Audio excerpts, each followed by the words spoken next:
Hi everyone. Just wanted to provide some clarity on where we're at with negotiating the final agreement on child welfare reform. As you know, there's $20 billion dedicated to the reform of child welfare. The parties are still obviously all working together. It's an Indigenous-led process, so we have multiple parties at the table, including AFN and Anishinaabe Nation and Chiefs of Ontario and others, helping to make sure that the ultimate reform does actually reflect the needs and the desires of Indigenous leaders and communities to transform Indigenous child welfare. I'm encouraged by the commitment of the parties to stay at it. It's complex. It's a complex space with a lot of moving parts, and I'm very hopeful that we'll get to an agreement where we can actually start to see that transformation happen. It is, as you know, in some ways transforming already through work of C92 and communities like Wapsimung who have already in place agreements with the Government of Canada to take back control of child welfare, but this is the broader piece for communities across the country. So will any group see any cuts? No children will see cuts. So to be clear, this is about children and the services for children. Indigenous people have been very clear that those services must be designed with the child at the center. Not the service at the center, the child at the center. In fact, since we've begun this work, we've increased significantly money for prevention to help communities keep families together, to help communities prevent the kinds of circumstances that result in children being removed from care. But again, the design of the system is being done with Indigenous partners, and Indigenous partners are very clear that this isn't about services specifically, it's about a child's right to those services in the way that communities and children deserve and are determined by Indigenous people. But some nations and some groups are afraid that they're going to see their services cut, and these groups have children at the center. So are you saying that some of these groups might have to be prepared to sunset their programs? They should know ahead of time. What I would say is that no child will see a reduction in services and no child will see a reduction in spending in those services. So children, this is about children. This is about children and families and keeping children safe. Services will transform, without a doubt. They're transforming already through the work of C92, through the work of the prevention funding, through the work of extending those services for children who are aging out of care. That is the transformation that's begun. It's going to continue. And it's going to continue led by Indigenous people, and I look forward to the conclusion of that agreement so that we can actually have a firm agreement in place with the $20 billion that will help support its implementation. But saying groups may have to transform, that's still saying that some are going to have to potentially transform by reducing the amount of money they're getting to serve these children. My focus is on the wellness of children, and my focus is on supporting the Indigenous leaders and groups that are at the table, designing it with the child at the core. So let's be clear, this is about children having the capacity to stay in safe, appropriate, supportive settings, ideally with family. First Nations people are talking about how to transform systems of care with the child at the center. And I will repeat what I said earlier. No child will reduce, there will not be services reduced for children. There will be no cuts to services for children.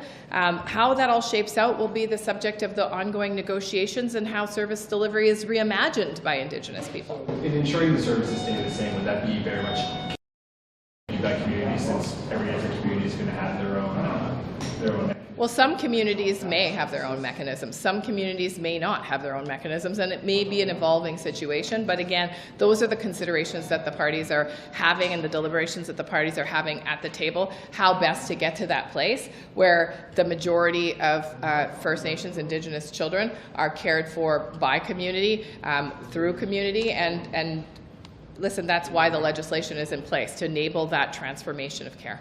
How do you ensure that the urban Indigenous population is not left behind? The Executive Director of Native Tribes in Toronto is worried about this because he says those children, they don't have status cards. So how do you make sure that they have services and they continue to receive services even when these changes take place? as I said, there won't be a child left behind. If children are receiving services and there isn't another form of service, there isn't another way to deliver those services, those children will continue to get services. This isn't about reducing services. This isn't about reducing money. This is actually a significant increase in commitment of financial resources. It's about transforming care, though, to be Indigenous-led and appropriate for children in care and for their families and for the long-standing wellness of communities. So, again, the negotiations are not complete. It is Indigenous partners that are leading the way, and I want to thank them for their hard work and persistence, because this is a very complex piece of work, but it is a transformational piece, and I'm very pleased to be part of it. Thank you. And how do you make sure that, you know, the population, for example, in Toronto, where you don't have, you know, that's not First Nation, right? It's a city. How do you make sure that those kids, where are they going to get services next time? Well, it's really hard to be general in my response like that, because each one of those children may or may not be connected to a community, may or may not be under a specific agreement with a specific community or a specific provider. But I'll just repeat what I said. The intent of this transformation is to make it better for kids. It's to make it better for children, their families, and ultimately for the success of the community. You know, this has been a devastation for this country. So many children in care, so many children with lost potential. I think all of us want to transform that, and certainly this government does, and we'll continue to work with our partners to get it done. Thank you. Thank you very much.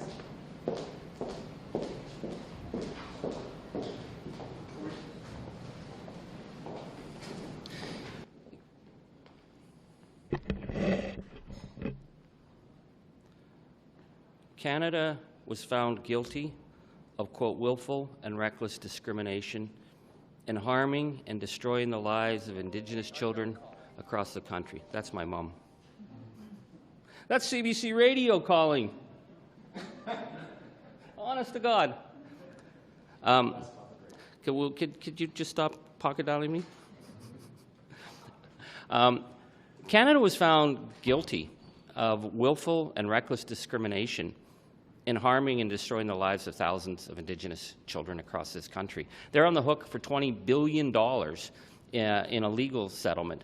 They need to be very clear to the Indigenous people of this country that the payment for those legal services is not going to come through cuts to child welfare services today, because we're seeing reports of cuts to services right now. How is it possible to be found guilty and say you're not going to continue to perpetuate the harm and then continue to cut, because these are already badly underfunded services? So it's a simple question for the Minister of Indigenous Services.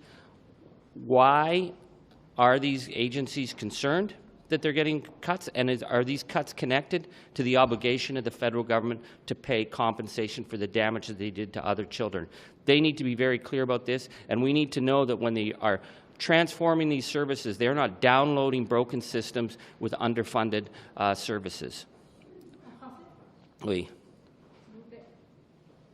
Le gouvernement doit expliquer pourquoi il y a une diminution des fonds pour les services pour les enfants en risque dans les communautés indigènes autochtones. C'est nécessaire pour le gouvernement d'expliquer leur obligation de payer la compensation pour les endommages pour une génération de jeunes enfants autochtones.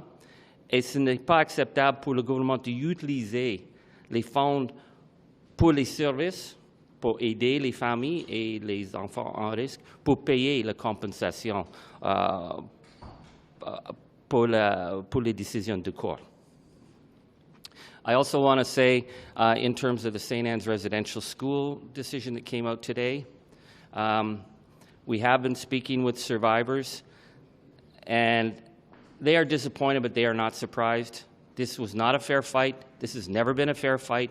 This is the endless deep pockets of the federal government that did everything they could, used every legal tactic to deny compensation to survivors whose rights were undermined in the hearings when the government suppressed evidence. They suppressed evidence, they protected the perpetrators, and the fact that the Supreme Court won't even explain to survivors why they're not bothering to look at the case, to me, represents a real slap in the face to reconciliation. And it is very clear that at the end of the day, and if you look at the long history of this fight, time and time again, the courts of this country have trusted the government when there's no reason to trust the government, who was the perpetrator of the abuse, and it was the government lawyers who undermined the evidence.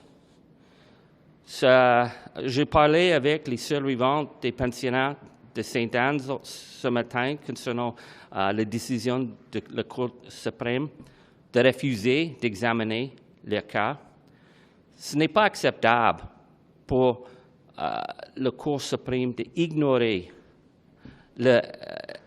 l'histoire de ce cas, parce que le problème est simple. Le gouvernement du Canada a supprimé les preuves concernant les crimes, les violences contre les jeunes autochtones. Le gouvernement a sapé les tribunaux et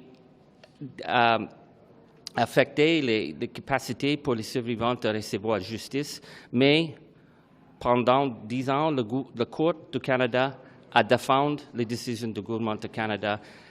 C'est clair, ce n'est pas réconciliation, ce n'est pas possible pour réconciliation d'exister au Canada si le survivant de Sainte-Anne n'est pas accès aux justice. And Charlie, I wanted to ask you about the 100 Wellington Street, because the Prime Minister gave this space to National Indigenous leaders in 2017, but only this month did they get full uninterrupted access. What does that say to you? Well, on one level, making them drag it out for 5 years is a lot faster than they moved on any other file when it comes to Indigenous people. Normally, they drag this out for centuries. But again, we get symbols with this government. We get talk and we get symbols and we get really nice announcements, and then we don't get follow-through, and that's the continual denial of rights that Indigenous people. So, yeah, we got this beautiful building, they're going to give it to them, and then, you know, it's going to take years for them to actually be able to get into the building, but it's a symbol of the disconnect that this government has, that you can't just say nice things in terms of repairing the broken relationship. You have to make it real. Are you paying attention to what's happening to the BC NDP? What do you think about what's happening with the leadership race over there?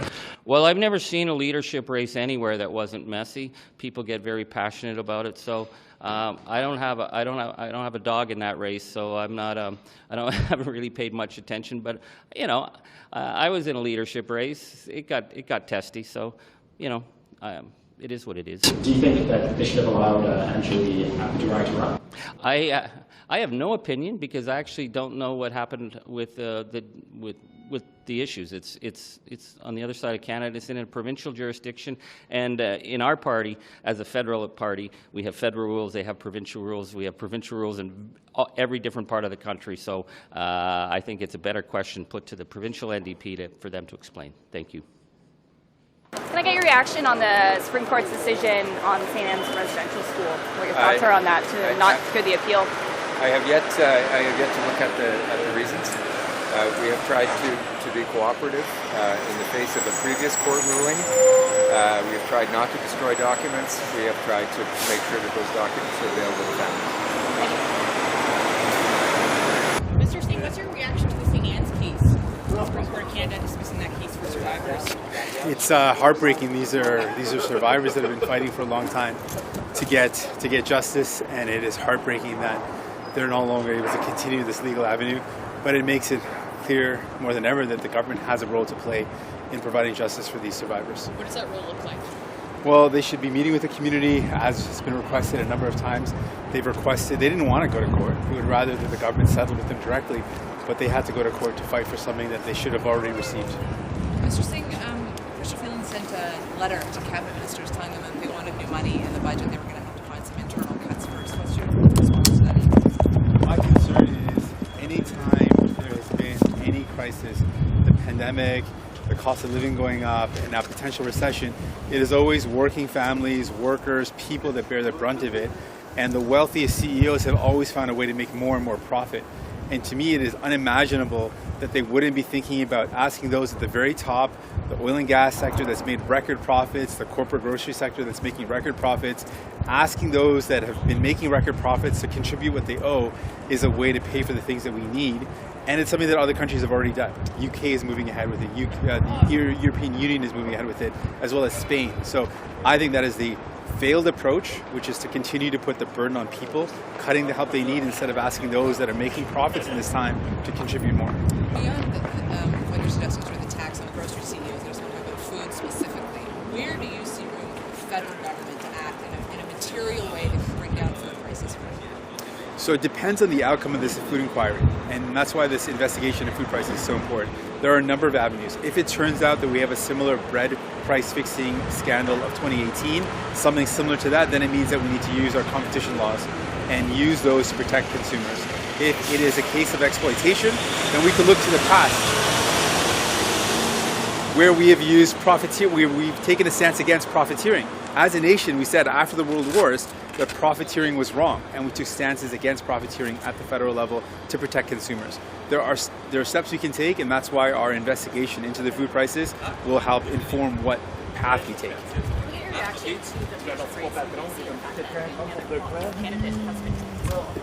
It was a decision made by the BC NDP, and I have no further comment on their decision.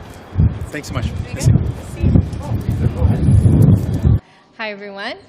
I'm Jennifer O'Connell, Member of Parliament for Pickering-Uxbridge. I just wanted to quickly come out and let you all know, earlier this afternoon, I wrote to the Speaker requesting that he investigate. As you know, you probably have seen the news stories and the discovery that Mr. Poilievre and his office for a number of years had been embedding anti-women violent hashtags into their YouTube videos. So I've written to Speaker Rhoda asking him to investigate this. We were hoping that the Conservative Party, in their outrage for this behavior, would actually conduct an investigation, but we now know that's not going to take place, so I've asked that the Speaker step in and look into this. And I'm happy to answer any questions. I'm so sorry. I can't. I can send you the letter on Francis. Okay. Sorry. Apologize.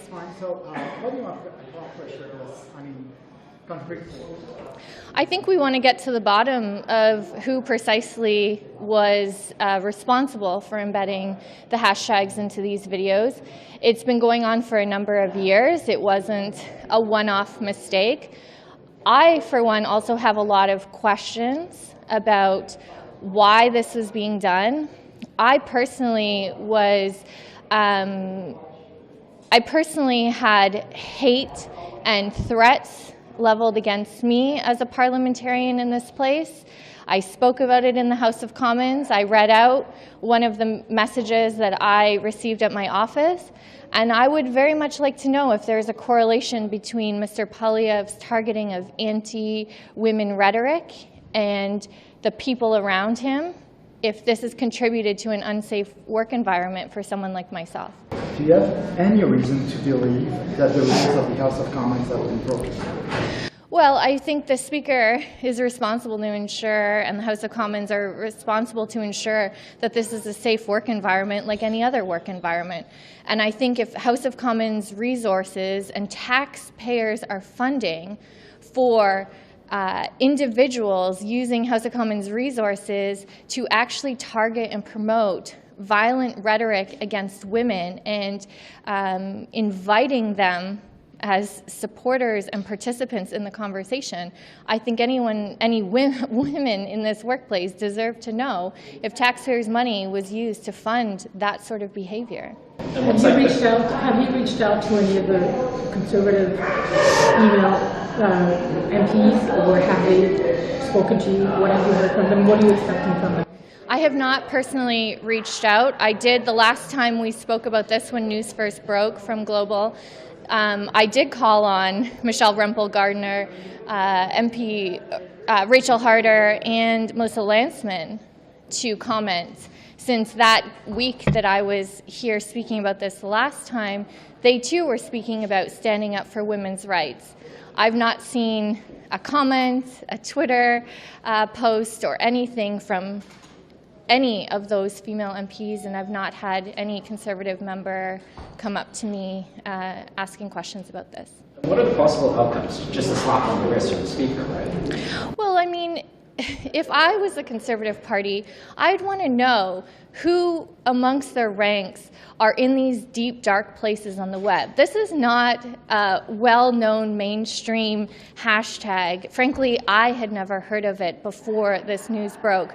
But when you start looking for it, they've been actually banned on a number of mainstream, social media platforms or web platforms.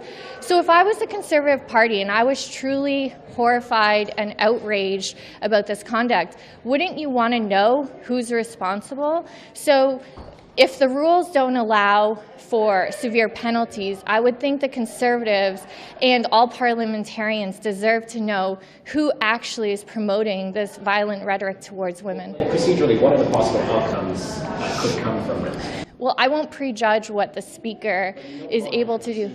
What are the, according to the book, parliamentary procedures and stuff like that, what do you anticipate could be possible?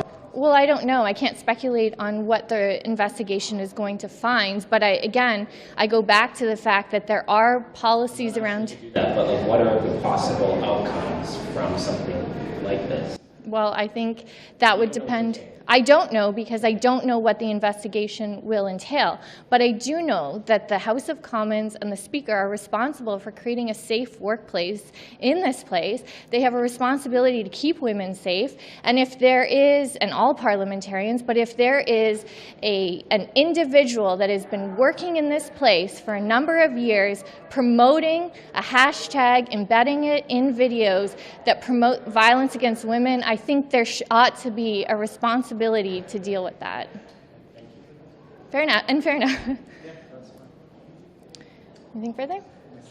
Perfect. Thank you very much. Bonjour tout le monde. Good afternoon, everyone. Thank you for being here today. We certainly recognize that Canadians are going through some difficult times, and that is why that our government has been there moving forward with a plan to help those in need. And as such, we've moved forward with measures over the past several months. What we're seeing in the House of Commons today is not a plan at all. It's simply political games, and Canadians really don't have time for this. They really want to make sure that we continue to work together collaboratively in order to meet their needs. Aujourd'hui, à la Chambre des communes, nous voyons encore une fois les jeux politiques. Nous reconnaissons que, comme Canadiens, il y a plusieurs Canadiens qui font face à des défis particuliers avec le coût de la vie, l'inflation. Notre parti en question, notre gouvernement, a mis sur pied des actions concrètes pour aider les Canadiens qui sont en besoin. C'est exactement ce que nous allons continuer de faire. Qu'est-ce qu'on voit dans la Chambre des communes aujourd'hui? C'est vraiment des jeux politiques. Et puis les Canadiens veulent qu'on travaille ensemble. Ils veulent qu'on soit là pour les appuyer dans leurs besoins. Puis si vous avez des questions, on est prêt à les prendre. C'est bien. Merci beaucoup. On est carrément aujourd'hui à Québec d'abandonner ce projet. Non, nous, ce qu'on demande depuis le début, c'est d'avoir des études pour pouvoir évaluer le projet. Or, on a appris pendant l'élection québécoise qu'il n'y a pas d'études. Mais donc, tant que ces études-là ne seront pas déposées devant le gouvernement fédéral, nous, on ne peut pas commencer le processus d'évaluation d'impact. Alors moi, je ne suis pas ici pour dire je suis un arbitre dans ce processus-là. Il y a un processus d'évaluation d'impact et de consultation publique qui doit se faire et qui devra se faire. C'est un projet qui va traverser le plus grand cours d'eau au pays. C'est certain qu'il va y avoir des évaluations d'impact, notamment fédérales. J'imagine que le Québec va en faire une aussi. Puis une fois qu'on aura fait ces évaluations-là, on sera en mesure de déterminer si oui ou non c'est un bon projet. Est-ce que c'est incompatible avec la lutte aux émissions de gaz à effet de serre? C'est ce que vous avez déclaré ce matin à Montréal, que c'est incompatible, ce projet. Bien, écoutez, c'est certain que ce que j'ai dit, c'est que l'étalement urbain et l'augmentation du réseau routier est incompatible avec la lutte au changement climatique. Je veux bien croire que dans 10 ans, même un peu plus, dans 15 ans, 100% des véhicules légers qui seront vendus au Canada seront des véhicules électriques. Mais ça va être pour les nouveaux véhicules. Alors, les véhicules que quelqu'un va acheter en 2034 et qui va garder pendant 10-12 ans, ça va être des véhicules à essence. Il va rester des milliers de véhicules à essence sur les routes du Québec en 2034, en 2035. J'ai dit des milliers, excusez-moi, des millions. Donc, il faut... Ça pour dire que le projet de loi, le projet de troisième lien, vous le trouvez incompatible ou pas incompatible avec l'atteinte des objectifs? Ce que je dis, c'est faisons l'évaluation. Donc, on attend toujours, depuis des années, on attend toujours que Québec dépose auprès du gouvernement fédéral les études d'impact nécessaires. Et une fois qu'on aura ça, on pourra faire une évaluation spécifiquement du projet. Ce que je dis de façon plus large, c'est que l'augmentation du réseau routier est incompatible avec la lutte au changement climatique. Les conservateurs viennent de nous dire que vous devriez vous mêler de vos affaires. Est-ce que vous vous mêlez de vos affaires avec le troisième lien? Écoutez, s'il y a quelque chose qui est de l'affaire de tout le monde au pays et même à l'échelle de la planète, c'est la lutte au changement climatique. Les impacts des changements climatiques, on les subit dans l'Ouest canadien, on les subit dans les prairies, on les subit en Ontario, au Québec, on les subit dans les provinces de l'Atlantique. Alors, c'est de mes affaires et c'est de l'affaire de l'ensemble de la population. Merci. Merci beaucoup. Alors, M. Deltel, vous en pensez quoi des propos de M. Guilbeault? Encore une fois, le bon vieux réflexe libéral, mais mauvais réflexe libéral, de toujours commenter quelque chose qui ne le regarde pas. C'est un enjeu provincial, mais M. Guilbeault peut pas vraiment freiner son élan. Il se mêle d'un enjeu qui relève de la province, mais c'est le vieux réflexe libéral. Il faudrait aussi que M. Guilbeault reconnaisse qu'il y a du transport en commun dans le projet du troisième lien. Bon, puis en passant, là, quand on est élu, c'est important d'écouter la population. Je pense que le troisième lien était pas mal débattu, mais beaucoup pendant la campagne électorale, et la population a jugé. Mais il y a quand même un aspect environnemental à ça. Oui, absolument, il y a un aspect environnemental. Oui, en effet, il y a un aspect environnemental, comme tout projet d'ailleurs. Mais nous, on fait confiance à l'autorité provinciale. On sait que M. Guilbeault, quand il est question de grands projets, comme par exemple les barrages, M. Guilbeault a tout de suite dit « Oui, il faut que le fédéral fasse ça ». Nous, c'est exactement le contraire. Nous, on veut faciliter les grands projets pour qu'ils puissent se faire, particulièrement lorsqu'il est question des barrages, que l'autorité provinciale fasse le travail, puis le fédéral va être d'accord avec ça. Dans le cas présent, concernant le troisième lien, c'est le provincial qui s'en occupe. Le provincial va faire l'étude environnementale et il va agir selon les conclusions de ça. Mais moi, ce qui me choque, c'est de voir un élu qui remet en jeu cette question-là, alors que ça relève de la province et que la province a beaucoup débattu de ça au cours de la dernière campagne électorale. Moi, je pense que M. Guilbeault a checké ça aussi. Il a remarqué que ça a été beaucoup débattu et la population s'est prononcée. Alors, je comprends que M. Guilbeault peut être fâché du résultat, ça c'est son choix. Mais le choix de la population s'est fait entendre et surtout, c'est un enjeu provincial. M. Guilbeault, comme un bon vieux libéral qu'il est, eh bien, il se mêle des affaires qui ne sont pas de son regard. Il doit financer. Bien, ça va dépendre aussi de ce que le gouvernement demande par rapport à ça. Laissons les choses aller par rapport à ça. Laissons voir quelles vont être les demandes qui vont se faire par du côté du provincial. Il va falloir que le provincial nous fasse ses demandes à ce moment-là. Mais pour le moment, c'est mauvais de voir que le ministre de l'Environnement se mêle d'un dossier provincial et que la population a eu l'occasion de se prononcer là-dessus. La population a dit oui. Les libéraux demandent au speaker, au président de la Chambre, de mener une enquête sur l'histoire du mot clic misogyne de M. Poilievre. Qu'est-ce que vous pensez de cette demande d'enquête pour voir s'il y a eu des irrégularités, que la Chambre est un milieu sain, tout ça? Ouais, je pense que c'est une demande qui est valable. C'est assez troublant de voir le Parti conservateur utiliser des mots-clics qui font des appels comme ça, des appels du pied à des groupes sexistes, misogynes. Et peut-être qu'on doit clarifier effectivement ce que les parlementaires doivent faire dans leur comportement sur les médias sociaux. Je voulais aussi faire réagir à M. Guilbeault qui dit que le troisième lien est incompatible avec la lutte contre les changements climatiques. Les conservateurs disent qu'ils ne se mêlent pas de ces affaires avec le troisième lien. Qu'est-ce que vous pensez de tout ça? Bien, le troisième lien, il y aurait nécessairement, je pense, une demande du gouvernement du Québec d'avoir un investissement fédéral. Donc, le fédéral va être interpellé à un moment donné pour savoir est-ce qu'on doit injecter de l'argent public pour un tunnel entre Québec et Lévis. Et nous, on a des grandes préoccupations sur l'impact environnemental de ce troisième lien-là. Effectivement, avant même qu'une seule voiture rentre dans ce tunnel, la quantité de béton et de ciment qui va être nécessaire pour sa production, je pense qu'on ne pourra jamais diminuer nos émissions de gaz à effet de serre si on continue de financer des projets pharaoniques comme ça qui polluent, qui font l'utilisation d'automobiles en croissance et qui, en plus de ça, facilitent l'étalement urbain. Donc, pour être clair, est-ce que c'est incompatible ou pas? Ouais, je pense que ce genre de projet-là, autoroutier, polluant, qui facilite l'étalement urbain est complètement incompatible avec nos cibles de réduction de gaz à effet de serre. Mais M. Guilbeault, il ne devrait pas donner de leçons non plus parce qu'il n'est pas capable d'atteindre ses propres cibles déjà. Merci beaucoup. Okay. Well, listen, this is an independent public inquiry, and it's really up to Justice Rouleau to determine as to who should be testifying before the commission, and I think we should leave that decision-making up to him and the commission. That doesn't stop the civil liberties organization from calling on him to testify. A number of other people, I believe Paul Chapp as well. Yeah, as I understand that this is an independent public inquiry, and the best person to make the determination is Justice Rouleau, who is leading the public inquiry. I think it will be highly inappropriate for a politician like myself be commenting on as to who should be testifying or not. We should respect. I for one want to respect the independent nature of the public inquiry. Okay, thank you. Thank you. Thank you. On your government to take away the power of railway corporations to investigate themselves. Of course, they have their own police service. So where are we at with that? What are you going to do with families and what they're asking? Yeah, so the Transport Committee, Parliamentary Committee, issued a report weeks ago, and we provided a response to it. Our government is actually now investigating, reviewing this policy. So we're looking at the review. I'll wait for the department to do a comprehensive review, and based on that review, we'll make a decision. When are you expecting that review to be done? By next year. By end of 2023? I didn't say end of 2023. I said by next year. I'm asking you. I don't know exactly when. Well, a lot of accidents could happen in between then. No, okay, let's be responsible here. Safety is paramount, and our railroads are safe, one of the safest in the world. Having said that, we need to always re-examine policies to figure out how we can enhance safety. So let's reassure Canadians our railroads are safe. Now, we're examining policies to make sure how can we do things better, and based on the recommendation that the Parliamentary Committee issued, we are now embarking on a review, and once the review is done, because we want to make sure we have a comprehensive review, and once it's done, we'll take action. So by the end of next year, you're expecting... I didn't say by the end of next year. I said I expect... We're already almost November. So next year is a reasonable target for the review to be completed.